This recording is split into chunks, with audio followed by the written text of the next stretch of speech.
afternoon. Welcome back. It's good to be back at my table. I'm grateful to be back, and I'm also grateful for your support. On the way home today, I had some time to think, a little bit of time to think, and for some reason, it was like Spirit was saying, I want you to talk a little bit more about yourself for a few minutes today. And so I'm going to try to do that. I'm going to try real hard to do that. Some of you may not know me or know anything about how I ended up with this YouTube channel. And if you have heard this story, you might want to skip the introduction, and I'll probably put a timestamp in so you can skip this part if you're not interested in it. But somebody must need to hear it. So I'm going to tell you a little bit about myself. If you're not familiar with me at all, my name is Christie. And my last name is not K. That's just the name I use on my social media. My last name is Chandler. And I am from a small town in North Carolina. And I grew up here. I moved here when I was about 10 years old. And not long after moving here, my father was murdered, and my mother had to go to work. And I don't know if you know anything about tobacco fields, but we used to have a lot of tobacco fields here. And I can remember my mother having to go to work topping and suckering tobacco. If you're not from the South, you probably have no idea what I'm talking about. But tobacco plants have tops, and they have little suckers, and you have to top it and sucker it. And I did that when I was a young girl in the summertime to raise money so I could buy my own school clothes, because we grew up with not having a whole lot. But my mother finally landed a good job working for a company that makes water faucets. You might be familiar with the company. It's called Moen. And they were going to lay her off at one time, and I remember she told me, she said, I begged them not to do it. And I told them I'd do anything. I'd clean toilets. I didn't care. Just please don't lay me off, because I've got to feed these 3 children. There was 3 girls, me and my 2 sisters, and I'm the oldest of 3 girls. And I am now 49 years old. But back then I was just a kid, and my whole life growing up, I've always had a very unique and special relationship with what I call God. You might call it something different. I call it Spirit, because God is the Father, the Son, and the Holy Spirit, and I call it the Holy Spirit when I practice my cards and my rituals that I do here on this channel. But this is my way of communicating with God, because God's always had a unique way of communicating with me and making itself real to me. And then about the age of 13, I started attending churches, because my mama didn't raise us in church. Her grandfather was a Southern Baptist preacher, and I think she got her belly full of religion when she was little. So she didn't raise us in church, but she did raise us to believe in God. And I always knew that there was something more. And when I started going to church, I got a little confused, because my relationship with God had always been so intimate and so different. Well, that was also at about the age where I smoked my first cigarette. That was where I did a lot of my first. Tried marijuana, tried to drink. You know how kids experiment. Well, I started real young experimenting, because I had to grow up really fast when my daddy died, because my mother had to go to work and I had to take care of my 2 sisters. And there were times when I would go to school and my homework would be burnt, and my teacher would say, how in the world did you burn your homework? And I'd say I was doing my homework while I was cooking supper, and I accidentally caught the paper on fire. And she was like, you cook supper? I said, yeah, I cook supper, and I give my sisters a bath, and I put them to bed, and then once I get them to bed, I finish my homework. and I make sure the kitchen's clean, and my mama gets home around 9 or 10 o'clock at night. She was working 16-hour days, and when she wasn't working 16-hour days, she started attending community college, and she was working towards earning her degree, because when they laid her off, she realized that she was going to have some kind of education if she wanted to have more for us and more for herself than what she had. And she took real good care of us with what she had. My mama was a very good provider, even though we didn't have a father. And I took very good care of my sisters for her. Well, when I was about 14 or 15, my mother met a man and she got married again. And then I had to go back to being a child. Well, if you're at 10 years old and you start being a surrogate mother, if you will, and then this man comes along and it's like, now you got to go back to being a child. There's no going back to being a child. So I just had to keep growing up. And I ended up meeting a boy, and I thought the world revolved around him. I would imagine he was probably what you would call a soulmate, and I was probably confused at the time and thought if I had known what twin flames were, I would have thought he was my twin flame, and everybody else in this community would have probably thought the same thing if they knew what a twin flame was, because we were like peanut butter and jelly. But we both started doing drugs. And there's a lot more to the story than that. His brother died in a car accident. And then 3 years later, my sister died in a car accident. And I had a complete mental breakdown because I hadn't processed the grief of my father's death. And I had never had an opportunity to grow up. And so I had trauma upon trauma. And then I just completely lost it. I was about 23 or 24 when my sister was killed. She was 15, and she was killed in a car accident. There was 4 girls in the car. 2 of them survived, and the 2 in the back seat, my sister included, were killed instantly. They had neck injuries. Their necks were broken. And I got through the funeral because my mama fell apart. But I got through the funeral, and I helped my mother arrange everything, and we got my sister buried. And then I went back home with my husband. He wasn't my husband at the time. He was just my boyfriend. But I went back home, and I was like, I don't know. Weird things started happening. Sounds in the house. The hood over the stove would come on. We would hear weird noises at night. He was hearing it too. And at night, when I would lay down to go to sleep, I would wake up in a panic because something was crawling up my neck or up my body and then trying to strangle me. This was actually before she died, to be honest with you. That started happening about 3 months before she died.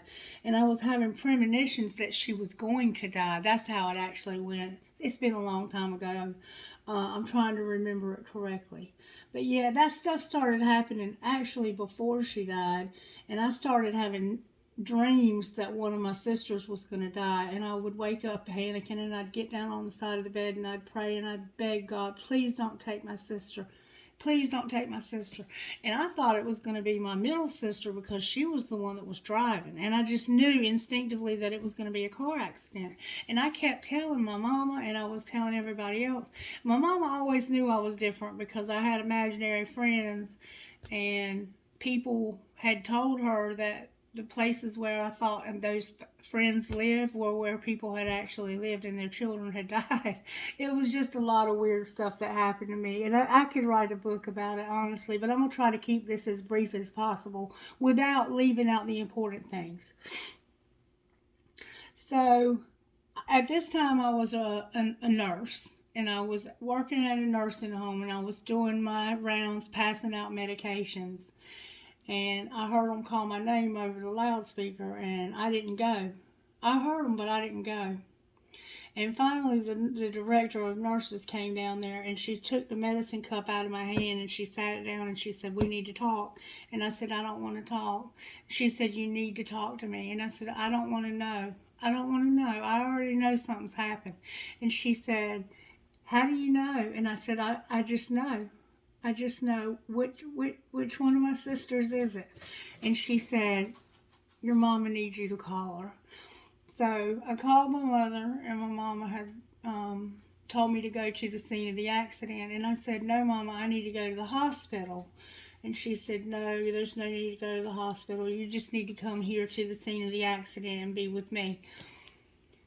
So I was on my way, and I remember running down the hall and screaming the Lord's Prayer, Our Father who art in heaven, hallowed be thy name. I was praying. Or no, I think I was praying the 23rd Psalm, actually. And I was, I don't know, I was just a mess. But I went, and I was on my way to the scene of the accident, and I passed my mother about halfway there, and I saw the look on her face, and I knew instantly that one of my sisters was gone. And we stopped at a store, and we got out, and she hugged me, and she said, I'm sorry, but you were right. You were right. And my sister was killed that day. So that's after that, and after the funeral, we did have more paranormal stuff happen. And I completely lost it. I had a complete mental breakdown. I couldn't eat. I couldn't bathe myself. My husband or boyfriend or whoever it was at the time, my long-term, the one I thought was soulmate, or he probably is, he took care of me. He wasn't good. They told him, he took me to a psychiatrist, and the psychiatrist said, we need to hospitalize her to help her to work through this. And he said, no, she can work through it at home, and I'll bring her here to see you. And so he put me on some medications that helped snap me out of it. And when I got out of it, before that, I had been very strong in church and trying to live a religious life and be a good Christian, whatever that looks like. I tried to, fit in with them. I didn't cut my hair. I didn't wear pants. The whole holy roller scenario. And when I finally woke up from that nervous breakdown, I put my middle finger up to heaven, and I said, fuck you, God, I hate you. Because I begged you not to take my sister, and you took her anyway. And why in the hell would you let me know something so horrible was going to happen if you weren't going to do anything about it? And I never could understand for a long time why that was allowed to happen to me. And then when I started doing the YouTube videos, it dawned on me that it really did. It took that for me to know that the things that have happened to me throughout my life are indeed coming from God. And that God does speak to me. And I also can empathize with people who have lost loved ones, because I have lost two of the most important people in my life at a very early age. Well, my husband and I at the time, we developed a heroin addiction. And that's how I coped with the pain that I was going through. And I was addicted to heroin and other types of medications and things. I never did really drink, and I can still have a drink, and the alcohol doesn't ever control me. I control it. And some people disagree with that, but I don't give a damn. It's my life, and I'm telling you I can drink and not have it take control.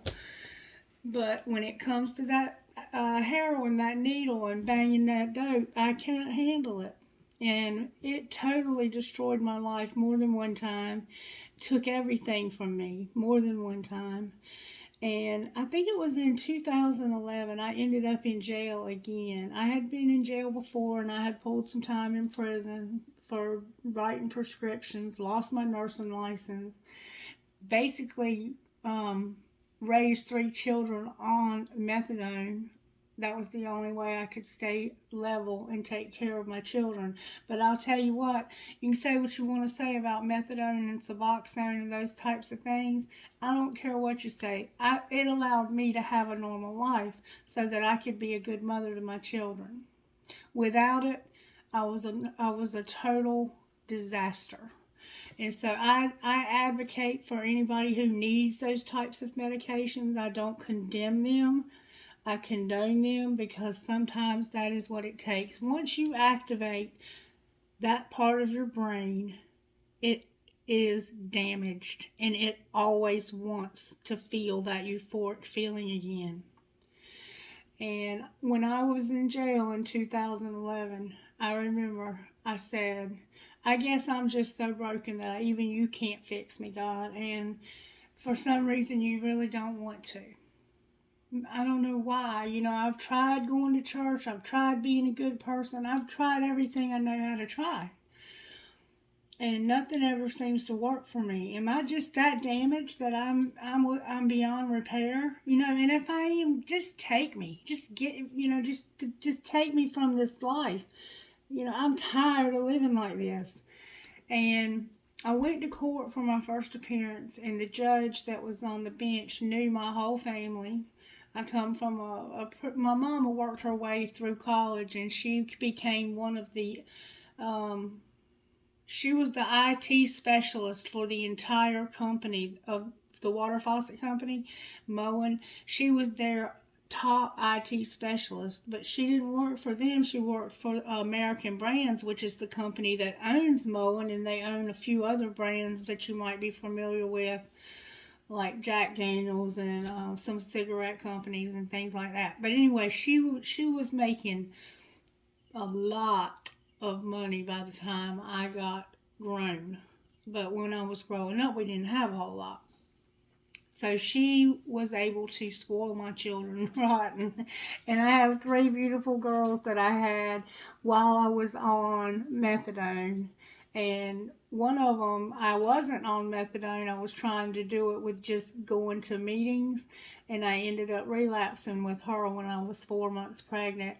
And she was born severely addicted. But by the grace of Almighty God, she came out beautiful and perfect. But I was very lucky because that's not always the case. I was just real lucky, and so was she, and God just had a special purpose for her.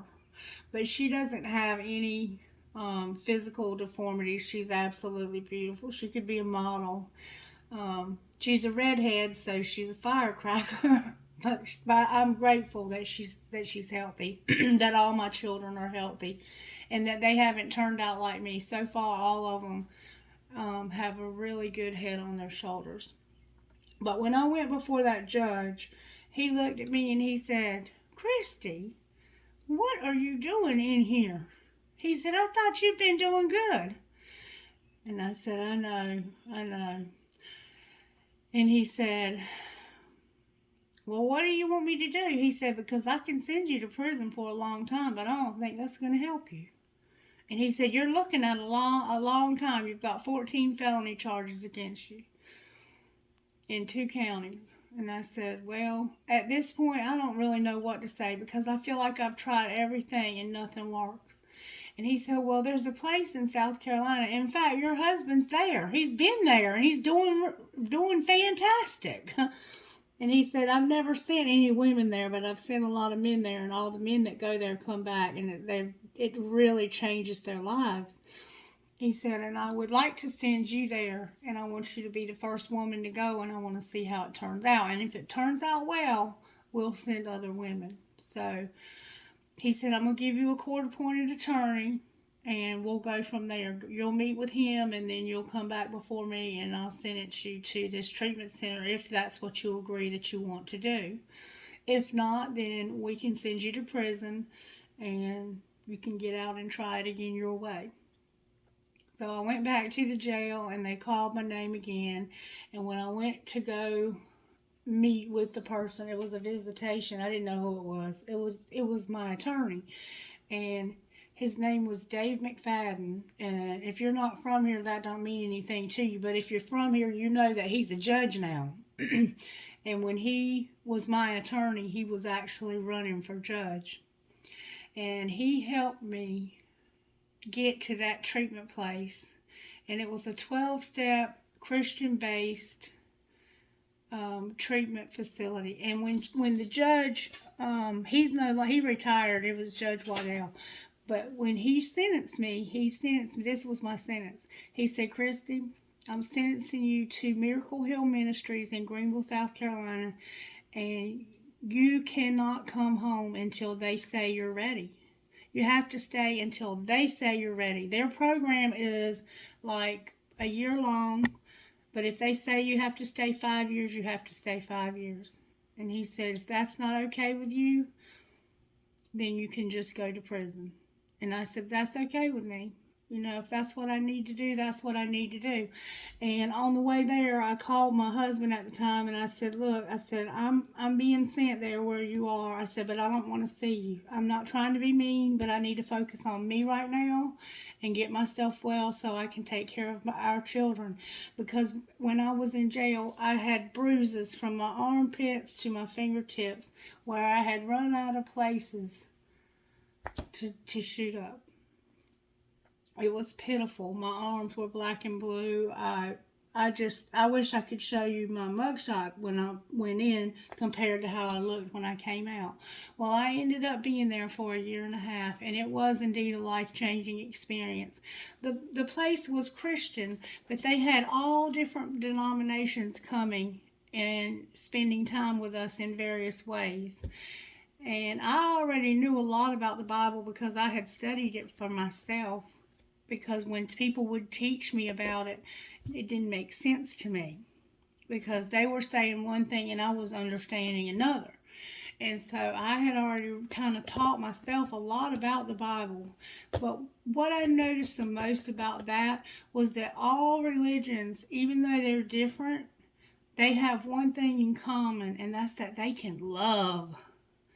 That those people loved me and they didn't care what I had done or where I had been, and they literally treated us. They have a facility there for 100 men or more, but they only have a facility for 20 women because a woman in recovery has way deeper issues than a man. A woman in recovery from substance abuse, as chronic as mine was, needs deep, deep healing.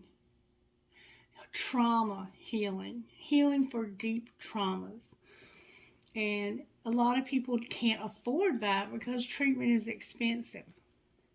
But I was actually allowed to go there and it didn't cost me anything to go.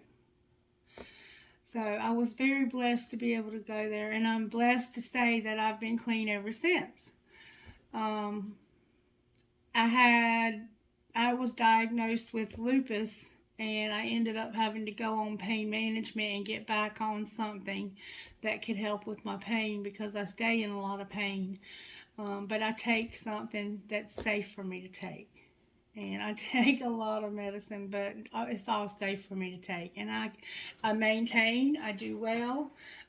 Even my disease is under control better than it used to be. And I give credit to meditation for that. Because when my husband and I split up, after I came back home from treatment, we stayed with his sister and we lived in an upstairs apartment that his sister had on her house. It was like a 2-story house and it had a private entrance. We had the whole upstairs and she had the downstairs. She let us stay there rent-free, my husband and I.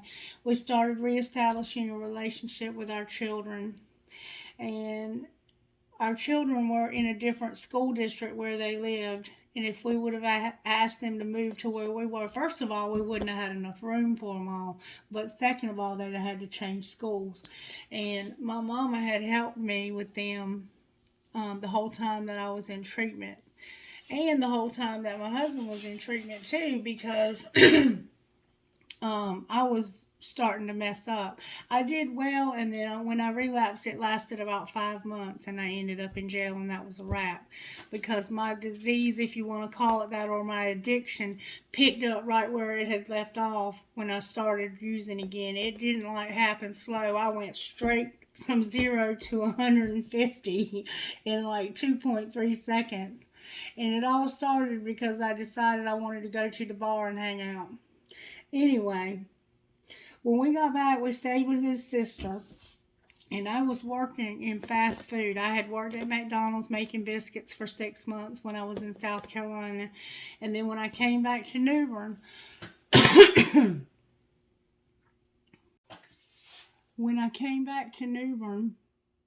ended up getting a job at Chick-fil-A making chicken sandwiches, and Chick-fil-A is one of the busiest places you'll ever go, and I was physically not able to stand on my feet that long, but I didn't have any choice because my husband, he couldn't work.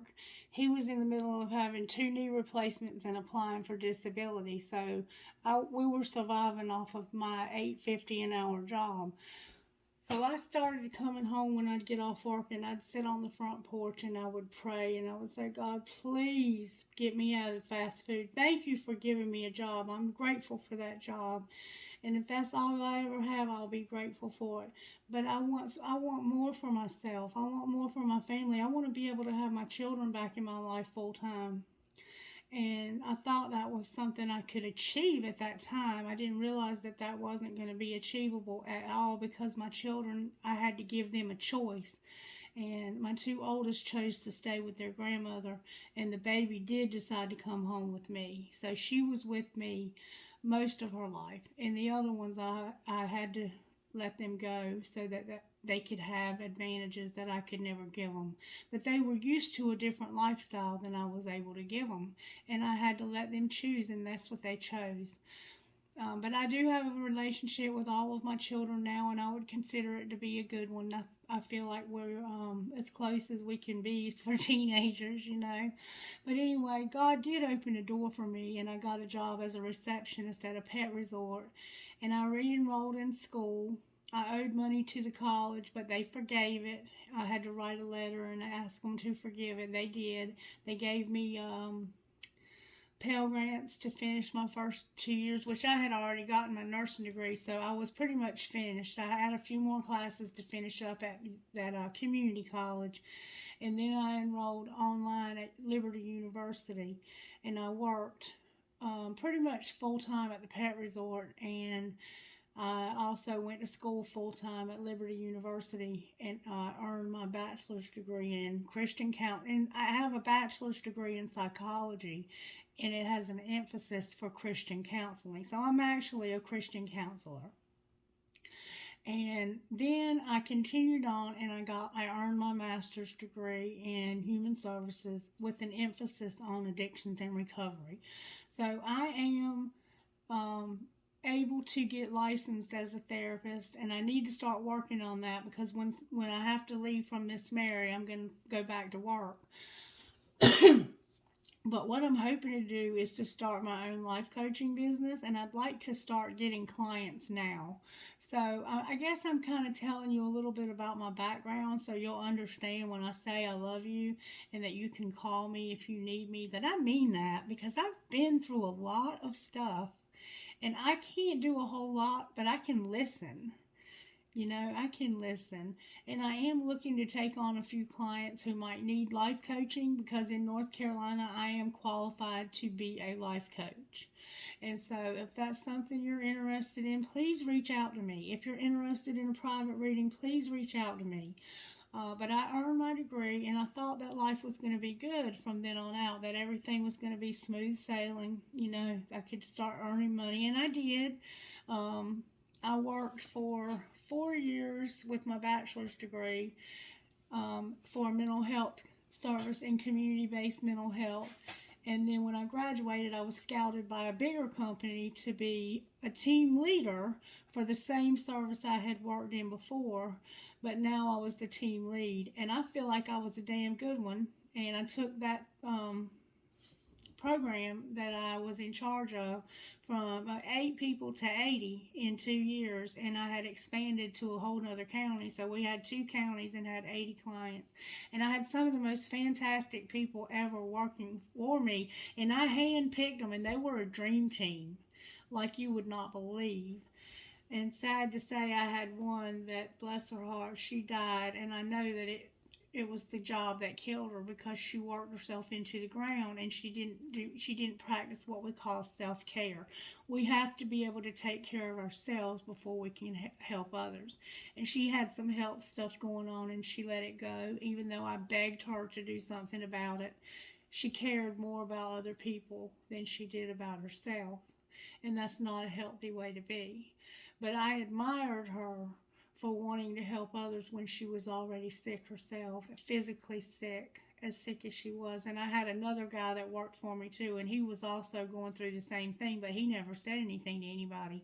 So I didn't know he was going through it. So eventually, I hope that I'll have a business where I can employ people again, and I can encourage them to practice self care. Another dream that I have is to maybe open some kind of nonprofit house or program for people who are coming off of addictions.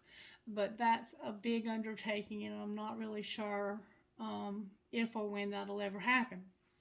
But I thought things were going to be fine, and I got busy working, and I was working really too much. I was probably putting in about 60 hours a week and getting paid for 40, but I was exempt, so they could, call me exempt, and you got to do what we say. You got to work when we say work. And they worked me into the ground too. My lupus got out of control, and I could hardly walk without a cane to get out of bed before I left him. But my husband started drinking again after I graduated, or right before I think I graduated. He started drinking again. And when I left him, he was up to 2 cases of beer a day and smoking marijuana and smoking cigarettes and just mean as a rattlesnake. And we're friends now. He's quit drinking. He almost died from it. He went into liver, heart, kidney failure, and was in the hospital for nearly 2 weeks about 6 months ago, and he almost died. But when I left him, a lot of people didn't understand what was going on because I didn't tell anybody. It was nobody's business. And I'm only telling you because God's asked me to tell you what I've been through, so you'll know that I understand for some reason. So I was so busy working that I was not really paying attention, and my family ended up falling apart because of it. And when I lost my job, he started really getting hateful and telling me, "You've got to do something. We got to have money coming in, blah, blah, blah." And I was wrongfully terminated along with about 18 other people, and I won. I had to hire an attorney, and I won. I was able to get my unemployment, and I could have sued them, but I didn't take it that far because I felt like I had gotten compensated well, and I was, pleased with the outcome. Even though now that's like a black mark on my record, I have other companies that I've worked for that would take me back in a heartbeat because they know that I am a good, hard worker and that I care about the people that I work for. They're not just numbers to me. They're not just statistics to me. They're real people, and I care about them. And I go above and beyond to help people. But I have to take care of myself too. And part of taking care of myself was that I had to leave him when he got so sick that he was abusive to me. And I couldn't tell other people, you don't need to stay in that until I was willing to get out of it myself. And so I took that step, and I packed what I could in my Honda that I had just bought. And I left, and I went to stay with my mom for a little while, and then I had a falling out with my daughter because she had kind of taken her daddy's side on things. She didn't realize how bad he was drinking. And when he got put in the hospital, she made amends with me for that because she realized then that it wasn't me, that he truly was drinking. I think she thought that it was me more than him, and she found out that wasn't the case. So that relationship has been mended now. And me and him are okay with each other now. We get along better as friends as we ever did as being married. He, I think, is doing a lot better, and I'm glad because I want him to be around to watch our children have grandchildren because our youngest is 16 now, and our oldest is a teacher. She's graduated from college. She's almost 21 years old, and we have a 19-year-old who is in her second, I think, year at the University of ECU, East Carolina University. I don't know why I couldn't say that. Go Pirates. Anyway, because I had to leave my mom's, I didn't have anywhere to go, so I ended up in my car. And my dog and I slept in our car at a rest area one night, and I looked at him and I said, "I don't know what we're going to do, but something's going to work out. Just Bear with me. You know, Otto and I have been through a lot of shit together. So that next morning when I woke up, I was standing in the parking lot not knowing what to do next. I mean, I did not know what to do next. And the phone rang, and it was a friend of mine, and she said, "Girl, you know you ain't got to stay in your car. Come stay with me." So I went to stay with her, and after a few weeks of that, I had a phone call from another friend, and she told me that she needed somebody to stay with her mother, and that I could work and just be here at night. So I had intended to come here to Miss Mary's and get another job and just be here with Miss Mary at night, but I wasn't here but about 2 weeks, and Miss Mary fell. And when she fell, her family asked me would I be interested in staying full time, and they offered me a contract. And so that's how I ended up here with Miss Mary. And you'll hear her in the background sometimes. She's not here right now. She's actually with her daughter, so I can have a little break. But that's me. That's how I ended up here.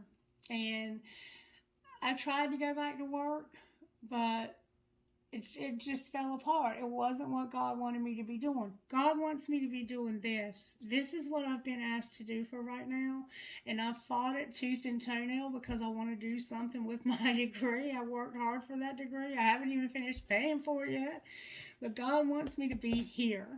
Okay, so we're going to get started with a reading. Thank you for enduring that. I hope that that in some way helped you, to encourage you that if you don't see a way out, if you'll take one step, Spirit will take 1,000 to help you. Just put in a little effort, put in a little prayer. Let your faith be bigger than your fears, and watch what God will do to turn your situation around. Because me being here with Miss Mary, nothing could have ever orchestrated this. A human could never have orchestrated this. It had to be divinely guided. All right, Holy Spirit, I'm going to be quiet now. And I know you asked me to use this book, so give us a message, please, that would be relevant to what I just said. This is what Spirit wants you to know. You've got what it takes. God is able to make every grace overflow to you so that in every way, always having everything you need, you may excel in every good work. 2 Corinthians 9:8. God, sometimes it seems we won't have enough for what's needed, but we are connected to you, the endless supplier, the mighty multiplier, the one who is never empty. You say we can do all things through you, but you never say we have to do it all. Give us wisdom to know what is truly ours to do, and grant us everything we need to complete your will, no more and no less. Amen. We have what it takes. We've all wondered that at some point, haven't we? When we get the opportunity we really wanted, when we hear the news we never saw coming, when life suddenly throws a challenge our way, on our best and hardest days, this is something we all long to know, even if we never put it into words. One day, as I asked, will I have what it takes?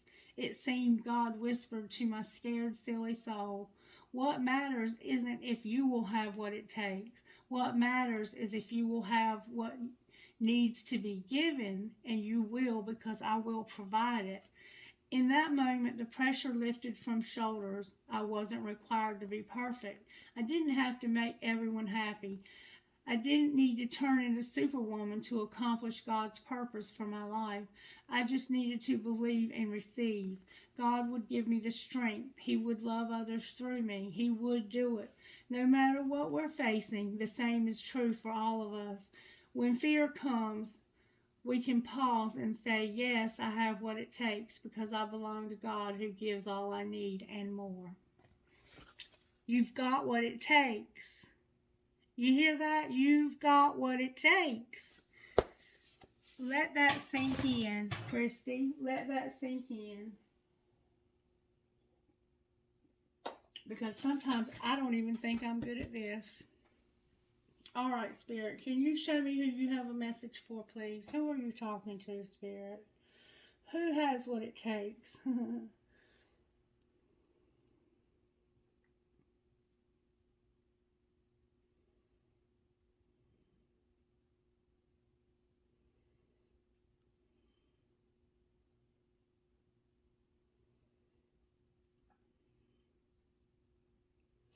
Sagittarius, honey, God is talking to you. And I'm not surprised because I'm a Sagittarius. But I will tell you that it did scoot by Aquarius and Pisces as well. All right, Holy Spirit, show me what virtues you're working on in these signs, Sagittarius. Sagittarius, Spirit's working on love for you and responsibility. Being responsible with love. Being responsible and having love.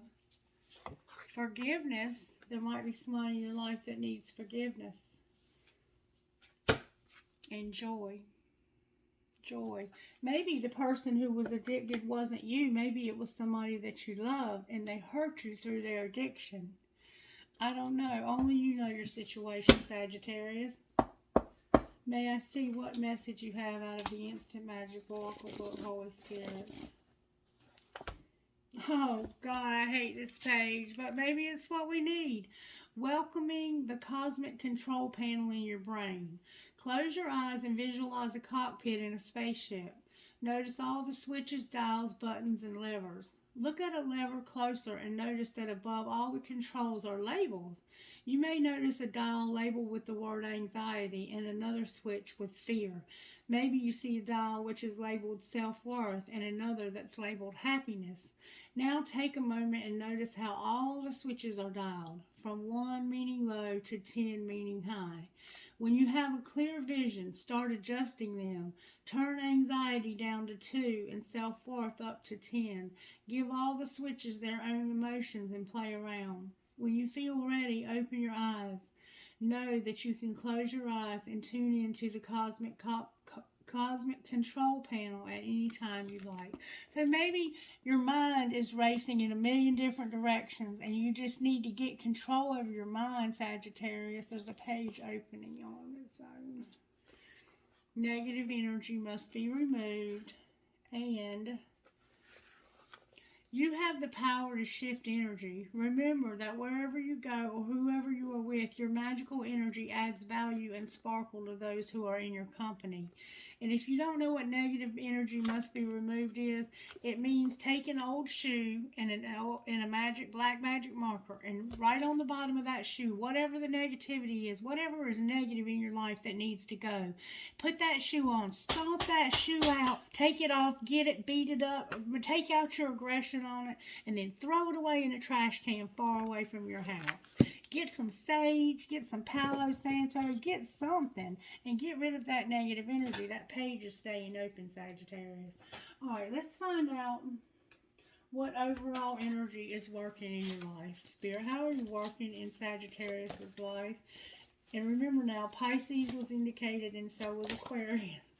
Something's ending, Sagittarius, and you're going to have strength from it. You've been through something, and it's about over, and you're going to be stronger because of it. You might be dealing with a Leo or a Taurus. All right, what's the energy to overcome? Judgment. And what's going to pull this together? You are, Sagittarius. You are with your temperance, because you are the sign of patience. And there's some situation in your life where you've been stuck, and you're no longer going to be stuck there. Spirit's fixing to bring you out of a stuck like Chuck place. Sounds like fun, don't it, Sagittarius? To come out of that place of being stuck, feeling like there's no hope. How did this happen to Sagittarius, Spirit? May I see, please? How did this happen? Somebody had a job. Alright, what's being hidden? Somebody had a job to do. They were expecting a gift. Alright, well, what's being shown? Secretly, you were expecting a gift. What's being shown? And it might have had to do with this love. The Lovers is here, despair, and imprisonment. Dang, Sagittarius. What's going to happen next? Somebody in your life is in prison, baby. It could be you. A wealthy man, adjudication, community, privileged lady, and toil and labor. So there's a wealthy man here that's got to go to court. And your community is here with this privileged lady. And for some reason, you have to toil and labor. Maybe this privileged lady has had to work because this wealthy man won't give her what she deserves. I don't know why your community's here. And then there's a thief on the bottom of the deck. Why is this wealthy man going to court, Spirit? Because he thinks that he doesn't have a child. He thinks that this child's not his. And great fortune and a pathway. This sounds like Leo's reading. This wealthy man has to go to court because he thinks that this child is not his, and there's a great fortune that's going to lead down a pathway. There's a mature man on the bottom of the deck. Why is Sagittarius toiling and laboring, Spirit? I see you have an occupation. Why are they toiling and laboring? Because of marriage. So this has been a hard marriage. You might be married to this man, and you've worked hard on this marriage, and this man has not treated you well. And you were supposed to receive high honors here. Somebody's in despair over their marriage, and they feel like they're in prison. And somebody acts like their child doesn't even belong to them. They think that not having a child will lead them to having more money and a pathway. That's sad. Alright, Spirit, talk to me about why the world is here. Why is Sagittarius ending something? Something's ending for you, Sagittarius. Well, there's some toxicity that's ending because you're realizing the truth about it. The truth about toxicity. You have realized the truth and you've expressed this truth. You're like, I'm not putting up with this bullshit no more, this toxic bullshit. Why is strength here? Because you stood up to it. Because you're awakening and remembering your own struggles with being stuck in this place and needing a solid foundation. Or you're realizing that other people before have been able to do it. Somebody's been clinging to their childhood, their south node, and they need to grow up and get some structure. Why is judgment here? Because of a facade and believing that this being with this person is going to be until debt tears us apart. That's why judgment's here. That's what somebody thinks. Why is temperance here? Because you're about to have a breakthrough, Sagittarius, and epiphany. Clarify the epiphany Sagittarius is going to have. Somebody is going to have an unexpected storm that's going to bring guilt. Can you clarify this unexpected storm? Clarify the unexpected storm that's coming. The feminine. The feminine. An unexpected storm for a feminine who feels guilt. Alright, why is the hangman in reverse? Because somebody's closed off, guarded, and resistant. What's going to be the outcome of that? Rejection, loss, and being fragmented. Somebody's going to be rejected because of a soul tie and a reunion that hasn't happened. Alright, let's see, Sagittarius. Let's get untold messages here. Untold truths. Alright. How did this happen to Sagittarius? Spirit, we see they had a job. Somebody was being cold as ice. What was being hidden? Some boundaries. Somebody didn't realize that you had boundaries, that you had expectations of having this gift. Alright, what's being shown? A lot. Somebody's hiding resentments and exhaustion. You cannot hide your feelings when you're resentment. You can't hide resentments and how you're fed up. Alright, what's going to happen next? Euphoria. Clarify euphoria. Somebody's going to be happy as hell because they're going to get established. Clarify established. Pride. Something you can be proud of. Wow. You're going to be happy and laughing and joyful because you're going to be established and you're going to have something you can be proud of, Sagittarius. And you're going to be better off, baby. Better off. Alright, let's pull some tarot on this, shall we? Why is the world here for the sign of Sagittarius? Why is the world here? Remember, it was about toxicity ending. Because somebody is soul searching. Clarify strength. Clarify strength, please. No fluffy duffy. Clarify strength.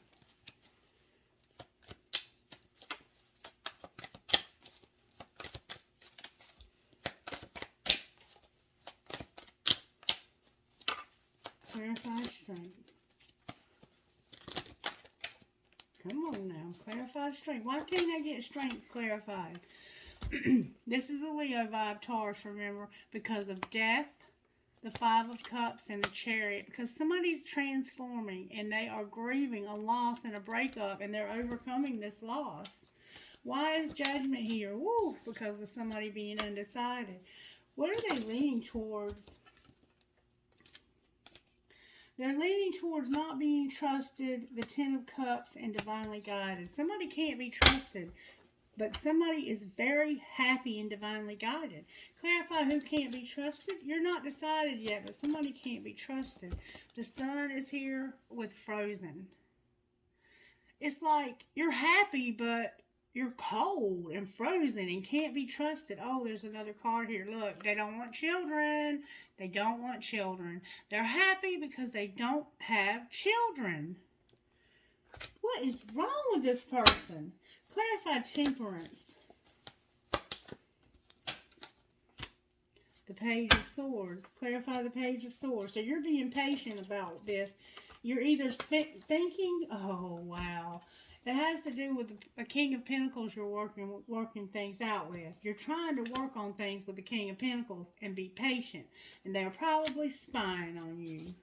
I mean, King of Pentacles. Hell, I meant the King of Swords. You're trying to work things out with the King of Swords. Why is the Hanged Man here?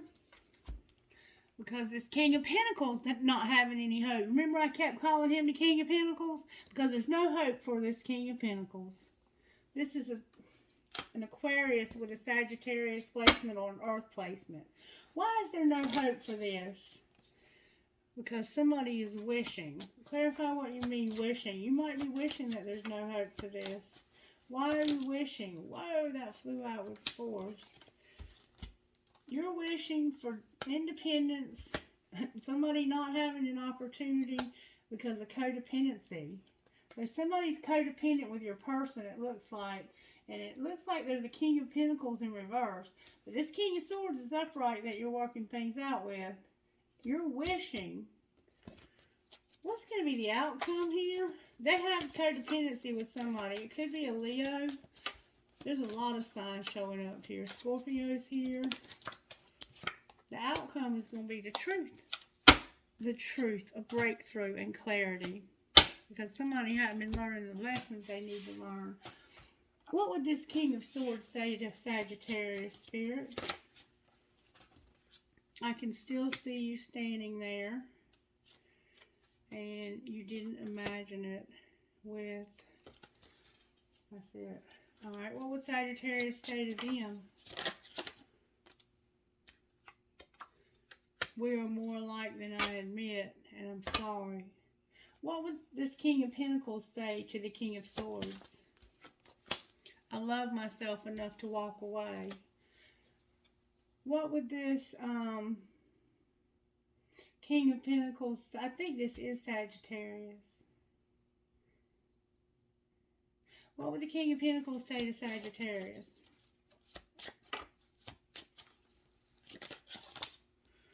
I've been here before. I never used to look at you in that way. I pretend that I don't care. And I want to tell you so much. So he wants to talk to this person. Leaving you hurt me too.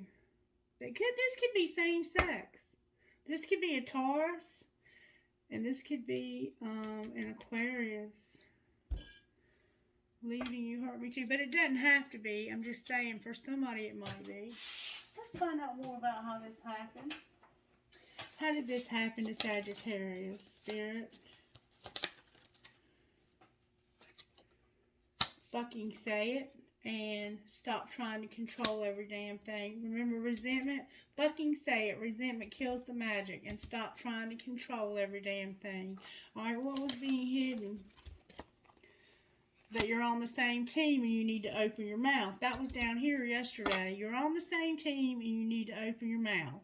You need to talk about how you feel. Quit holding resentments. Alright, what's being shown? Damn.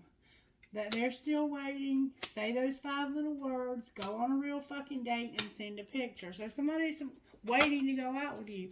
What's going to happen next? It's not that serious. What do you mean it's not that serious? You fucked up, do the damn dishes, fill in the blank, and deal with your exes with tantrums off for babies. Grow the fuck up. Alright. What would you say to Sagittarius out of here, Spirit? So there's a past life love that's playing hard. What do you mean? They need to have integrity. Alright. What else? They've learned a lesson about what, Spirit? What have they learned a lesson about? They've learned a lesson about friendship, spiritual lesson, and forgiveness. Remember, I'm sorry. This could just be two friends. All right, what's going to be the outcome here? There's going to be a decision made. Clarify the decision. It has to do with an apology. What do you mean, Spirit? Somebody's going to be released. What happens when they're released? They're going to have passion and a new love and support and regret with a warning. Talking about supporting that child. Talk to them, Spirit. They need stability. They need trust. There was something that was strictly sexual, but it was faked. So if you got this person pregnant just because you wanted to lay down with them, that is your child, and you need to fucking man up or woman up. Right now, you're on different pages. What's going to be the outcome of the new love, Spirit? Outcome of this new love, Spirit. What's going on with this new love Sagittarius has?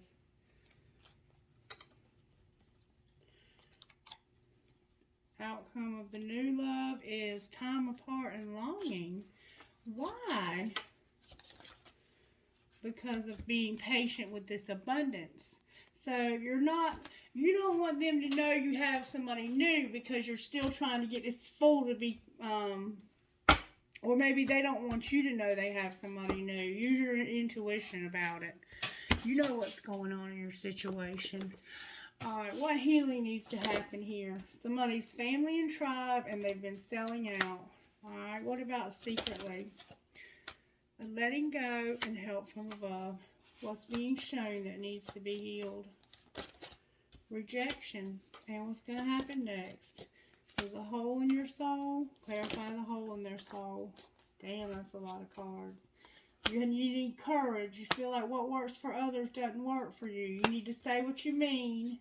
Take off your mask. You have a soulmate and an inner child. You have a child with this person. And this is the end of this cycle that you've been through. What spiritual gifts are operating for Sagittarius? Seedlings, which is a new beginning, divine timing, protection, manifesting, and a tower or an epiphany. Clarify the epiphany. It has to do with an angel, a broken heart, travel, and a butterfly or a transformation.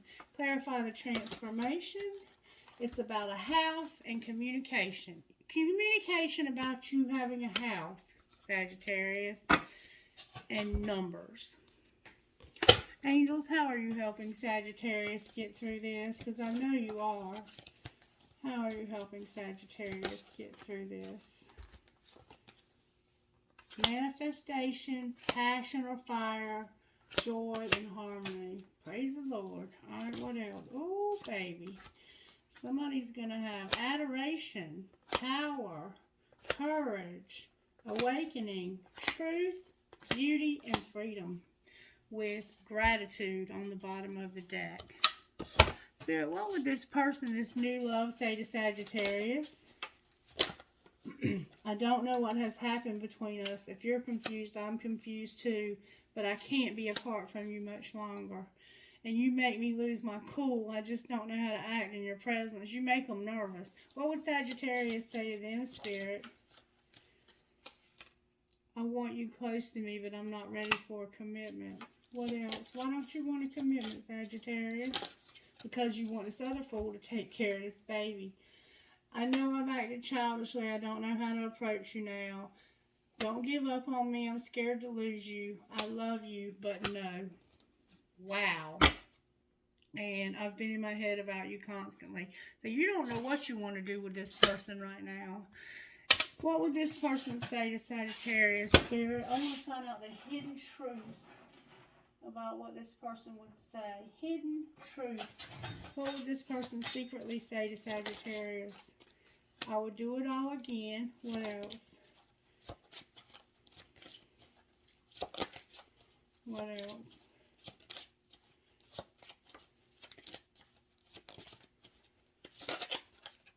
I admire you. What would you say to them?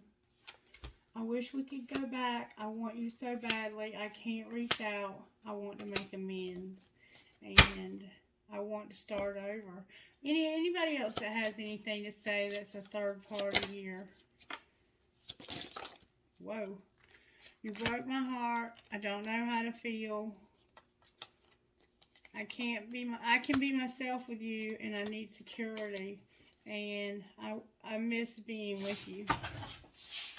Alright, talk to me about Sagittarius' money spirit. What's Sagittarius' money looking like in the next 2 weeks? Whoa. Social media. Unreliable, unseen, celebration, clarity, grounded, and helper. So for some reason your social media is here. Something is unreliable that you can't see. There's a celebration. I think that you're going to get clarity about this if you get grounded, and it has to do with you being a helper. Clarify unreliable and unseen. You need to get on the right path. Clarify the right path. Your money needs to come to a halt so you can leave a legacy. Somebody's money has come to a halt because of a legacy. It has to do with something you can't see and somebody unreliable. This could be with this person who won't pay. Clarify what's going to happen here. It's going to be the outcome. Stability, recognition, manifesting, a motivator, science, and unlocking. So their DNA test might be coming back. Outcome of this science and unlocking. Leadership. You're going to be in the lead. Outcome of this leadership. You're going to take off. You're going to have a partnership. You're going to work from home, have solitude. You're going to do a perfect job with your crafting and your writing. And you're going to be an entertainer. Anything else Sagittarius needs to know, Spirit? You need to be careful. Careful about what? Caution about doing things that are fleeting. Alright, clarify what you mean. Give us more here, Spirit. It has to do with, well, being a workaholic, taking risks, being a mechanic, and having a chance. Giving yourself a chance. A workaholic, taking a risk, working on things, and having a chance with justice. Clarify having a chance, or a change. I don't know why I keep saying change. It has to do with spell work. You're a workaholic, and you took a risk working to change this with spell work. You've been trying to change the situation with spell work. You need to be careful, Sagittarius. The underworld is here. What's going to be the outcome of the spell work? Media, voice, and next level. So if you're using spell work for your work, it's working. Go for it. My bad. I was wrong. I can admit when I'm wrong. All right, Spirit, who are you talking to? CYHLBTS. NCJRVNM. So 2 N's that time.